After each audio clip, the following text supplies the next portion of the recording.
बड़ी लंबी सी तकरीर की, जिसमें से मैं एक ही चीज समझा हूं कि वो ये तैयारी करवा रहा है कौम को कि क्योंकि आईएमएफ से हमने अग्रीमेंट करनी है, इसलिए कौम तैयार हो जाए मजीद और महंगाई के लिए।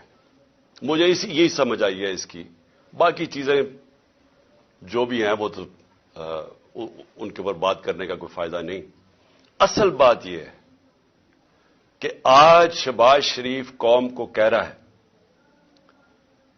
कि मजीद और महंगाई के लिए कौम तैयार हो जाए। मैं सबसे पहले सवाल शहबाज शरीफ से पूछता हूं कि क्या आपको पता है ये सोशल मीडिया का जमाना है? आप जब भी जो बात करते हैं तो अब एक ऐसा जमाना आ गया है कि एकदम वो आपकी पुरानी तकरीरें और आपकी जो भी आपने पहले लोगों से वादे किए हुए हैं वो सब 1 मिनट में वो निकाल के सामने ले आते हैं। ये है सोशल मीडिया का जमाना। सिर्फ चले जाएं कि आपने जब हमारी हुकूमत थी तो आपने किस किस्म की तकरीरें की। आपने कैसे कौम को बताया कि लोग महंगाई में डूब गए हैं, पेट्रोल की कीमत 2 रुपए बढ़ गई, बिजली 2 रुपए यूनिट बढ़ गई और मार्च करो इस्लामाबाद में, गिरा दो इस हुकूमत को। क्या आपको याद है?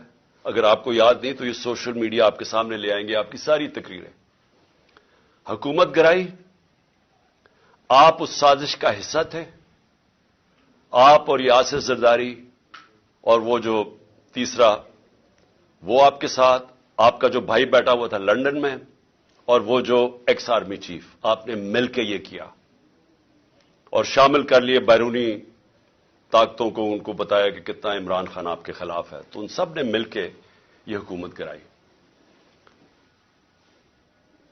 आपने वादा किया कि एकदम मुल्क ठीक हो जाएगा, एकदम खुशहाली आ जाएगी। 10 महीने में जो इस पाकिस्तान के साथ हुआ है, दुश्मन भी पाकिस्तान से ये ना करे।